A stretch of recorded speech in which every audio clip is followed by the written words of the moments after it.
Sud Radio, on parle auto et de sécurité. Avec Sécuritest, prenez rendez-vous en ligne pour votre contrôle technique dans un de nos 1000 centres sur securitest.fr. Les femmes sont plus grièvement blessées que les hommes dans les accidents de la route, Jean-Luc Moreau ? Eh oui, aujourd'hui on le sait. Bon, vous savez, Laurence, que la voiture c'est plus un truc de mec. Il y a même non, ça a changé. 49% des conducteurs qui sont des conductrices. Les assureurs nous ont aussi appris que les femmes leur coûtaient moins cher.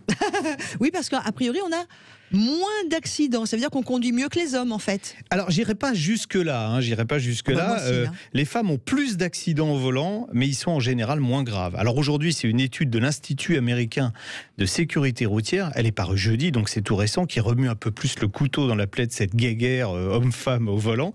Cette enquête qui a été réalisée entre 1998 et 2015, donc une longue étude, démontre que les femmes ont un taux de mortalité de 20 à 28% plus élevé que celui des hommes dans les accidents de la route.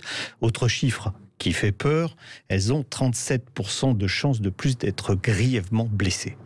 Mais ça, c'est parce que nous, on est des petits êtres fragiles comme ça, on est à la merci des hommes qui sont un peu des grands méchants et des chauffards. Eh bien, figurez-vous, vous n'êtes pas très loin de la réalité quand même. En effet, les femmes conduisent plus souvent des véhicules qui sont plus petits et plus léger. Or, on sait que lors d'un choc, on a plus de chances, encore une fois, je dis chance, c'est pas le mot adapté, d'être blessé dans la petite voiture que dans une grosse voiture lourde. Oui, ça paraît complètement logique. Dites donc, en fait, nous les femmes, c'est parce qu'on se fait quand même plus souvent rentrer dedans. Je parle de la voiture. Oui, exactement. Vous avez raison encore. C'est un fait avéré en France par le retrait de points. Vous savez que les hommes ont plus de retrait de points pour la vitesse. Ils roulent plus vite. Et l'étude de l'Institut américain de sécurité routière démontre que les femmes sont très souvent percutées. Alors là aussi, c'est celui qui est dans la voiture qui est percuté qui a le plus de risques de blessures. Pourquoi ? Parce que quand on percute, c'est souvent l'avant de la voiture qui tape, et l'avant des voitures est prévu pour absorber le choc, alors que quand on est percuté de côté ou derrière, c'est pas prévu pour, donc on a plus de chances d'être blessé. En clair, ça à veut l'intérieur, dire, malheureusement. Par rapport à ce sujet, des femmes qui sont plus grièvement blessées que les hommes dans les accidents de la route, dans On parle auto ce matin sur Sud Radio, que vous, les hommes, vous roulez vite avec vos grosses voitures et vous percutez donc fréquemment des femmes toutes innocentes au volant de leur petite voiture. Non, on va dire que c'est un raccourci un peu rapide, mais l'idée c'est ça quand même. D'accord. Mais alors, qu'est-ce qu'on peut y faire ? Alors, les constructeurs travaillent quand même sur ça depuis longtemps. Tout d'abord, dans ce qu'on appelle la compatibilité entre les véhicules. C'est quoi la compatibilité ? Aujourd'hui, les gros SUV sont prévus, en cas de choc, ont ce qu'on appelle une voie basse pour transmettre l'énergie en cas de choc.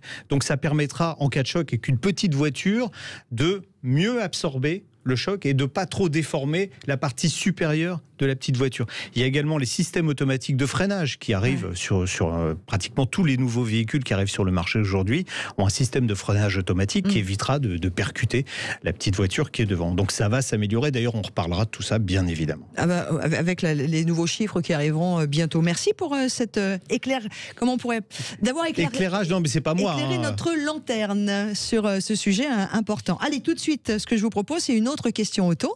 Vous avez Jean-Luc Moreau qui vous attend au 0826 300 300. Vous n'hésitez vraiment pas à nous rejoindre.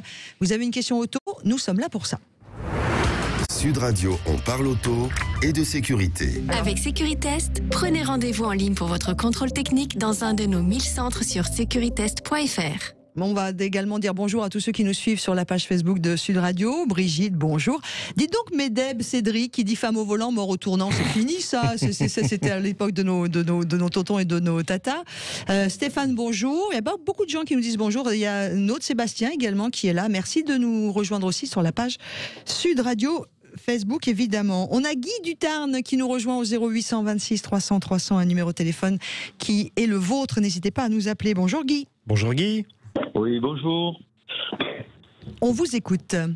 Oui, donc j'appelle concernant les véhicules anciens et leur circulation dans les ZFE, puisque les ZFE vont fleurir un petit peu partout. Et aujourd'hui, l'intérêt ou non de passer ces véhicules anciens en carte grise collection.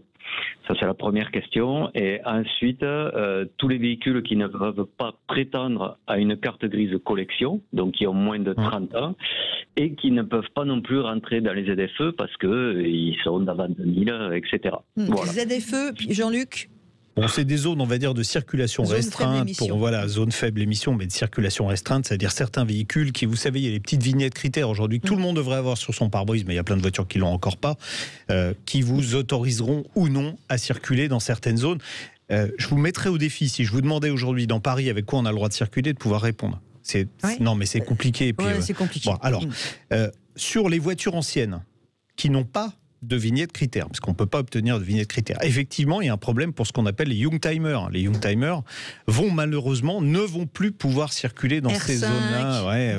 Alors, R5, non, parce qu'un véhicule qui a plus de 30 ans peut prétendre à une carte grise de collection. Alors attention, on va bien préciser, parce que véhicule de collection, considéré comme véhicule de collection, un véhicule qui a plus de 30 ans, ne sera pas considéré comme ayant le droit de circuler un véhicule qui n'est pas en carte grise de collection. Il faut réclamer une carte grise de collection. Alors si vous achetez une voiture, vous pouvez demander directement, si elle a plus de 30 ans, à avoir une carte grise de collection. Et si vous avez déjà un véhicule qui a plus de 30 ans, vous pouvez passer en carte grise de collection. Ça coûte l'équivalent d'un cheval fiscal.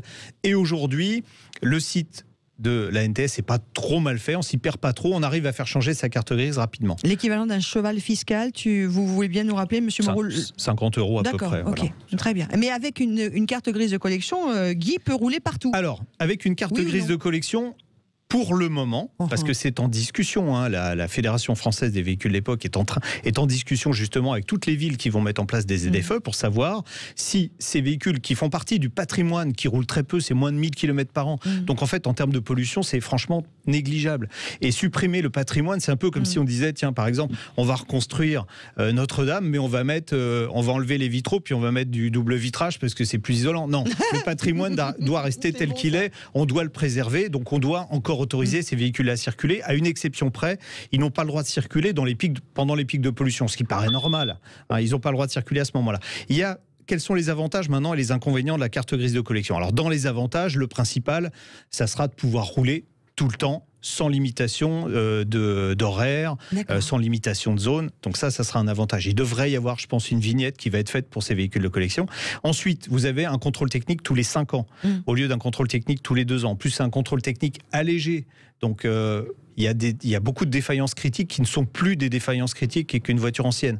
La fameuse fuite d'huile, si vous avez une voiture anglaise ancienne, s'il n'y a pas de fuite d'huile, c'est qu'il n'y a pas d'huile dedans. Vous savez, ce qu'on dit, ce qui est délicat avec ces voitures-là, c'est d'empêcher l'eau de rentrer et l'huile de sortir. Bon. Donc, le contrôleur technique sera plus tolérant. Vous avez également un autre avantage. En cas d'accident, votre voiture ne peut pas partir à la casse. Elle n'est pas économiquement irréparable. Un véhicule en carte grise de collection, non, c'est du patrimoine. Donc, vous pouvez la faire réparer. Après, il y a quand même quelques inconvénients. Le principal inconvénient, c'est que si vous achetez une voiture ancienne et que l'ancien propriétaire est on va dire, malfrat, et qui vous vend un truc avec de la choucroute partout, qu'elle est rouillée de tous les côtés, c'est donc une voiture alsacienne. Vous pouvez pas, c'est ça, une voiture alsacienne, vous pouvez pas invoquer le vice caché. Sauf si vous l'achetez auprès d'un professionnel qui, lui, doit connaître l'état du véhicule. Mais si vous l'achetez à un particulier, il n'y a pas de vice caché. Mais ça vaut même quand on achète une voiture d'occasion classique à un particulier. Ah non, une voiture d'occasion classique à un particulier, si le mec il vous a caché tout un tas de choses et qu'il a maquillé la voiture, évidemment, il est obligé de vous reprendre la voiture. Si c'est une voiture en carte grise de collection, vous ne pouvez pas. Et le deuxième truc, vous ne pouvez pas travailler avec un véhicule qui est en carte grise de collection. C'est du patrimoine, donc vous ne pouvez pas, par exemple, ceux qui ont, vous savez, les petites camionnettes qui vendent des sandwichs, là, qui prennent des vieilles bagnoles, si elles sont en carte grise de collection, ils n'ont pas le droit. Vous ne pouvez pas la louer non plus pour des mariages. Ok. Voilà. Guy, on a répondu à vos questions ? Alors, en partie. Je sentais bien. Voilà, donc la seconde question, essentiellement, c'était donc tous ces véhicules qui vont. Qui sont entre les deux. Entre les deux, voilà. Alors, lesquels ? Ce qu'on appelle les Youngtimers, donc qui n'ont pas encore 30 ans, mais qui sont, on va dire, entre 25 et 30 ? Ouais, entre 20 et 30 ans. Voilà. Entre 20 et 30 ans, effectivement, aujourd'hui, ils n'auront pas le droit de circuler dans ces ZFE. Alors, il n'y a pas de moyen. Parce qu'elle est née en 61, la 4L, elle a 40 ans. Oui, mais il n'y a pas de moyen aujourd'hui de verbaliser automatiquement, mais ça arrive. Il y a des radars qui sont en test actuellement, qui vont enregistrer les plaques, vérifier au niveau du fichier national. Et si vous n'avez pas une voiture qui est autorisée à circuler dans la zone, vous recevrez un PV automatique chez vous. Donc si vous y allez tous les jours, vous aurez un PV tous les jours. Pardon ? Oui. Ça veut dire... Non. Ils vont faire des nouveaux radars. Oui, ça y est, ils sont déjà en test et normalement, les premiers devraient fonctionner à Paris avant la fin de l'année. C'est dingue quand même, non ? Eh oui. Mais ça se passe dans. Mais pourquoi on laisse faire ça, C'est quoi comme ça. C'est comme ça dans d'autres villes en Europe. Londres a été la première à adopter un système comme ça. Si vous circulez dans le centre de Londres avec un véhicule qui n'est pas autorisé à circuler, vous avez le PV automatiquement. Pareil.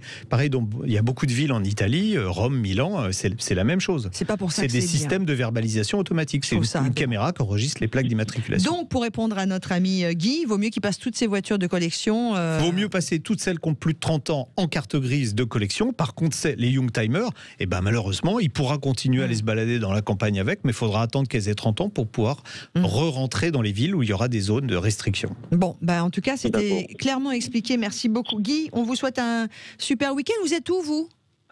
Tarn-et-Garonne. Ouais, mais il fait très beau. Il y a peu de villes qui vont être ZFE là-bas, c'est l'avantage. Montauban. Montauban. Ah, j'adore Montauban. Ouais. Voilà, mais bon, on ne devrait jamais quitter Montauban. Non, mais beaucoup de gens du Tarn-et-Garonne vont sur Toulouse aussi, donc voilà.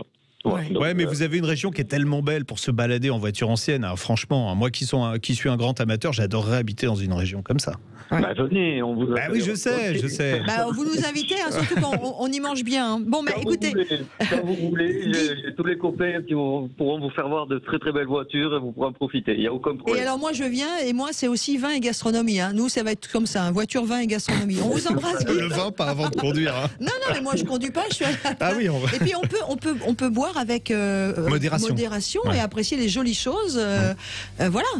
Moi, je me suis fait un petit Moi, je l'invite toujours en modération quand je fais une beuverie. Modération. Modération et beuverie, ça marche pas, Jean-Luc Moreau. Allez, à suivre. Dans notre rendez-vous Sud Radio, on parle auto avec vous. Nous allons parler des awards de l'automobile, puisque en plus, nous sommes Sud Radio partenaires. Et vous êtes nombreux à continuer de réagir sur notre page Sud Radio Facebook. On continue de vous attendre. Et je vous lirai quelques-uns de ces messages dans quelques instants.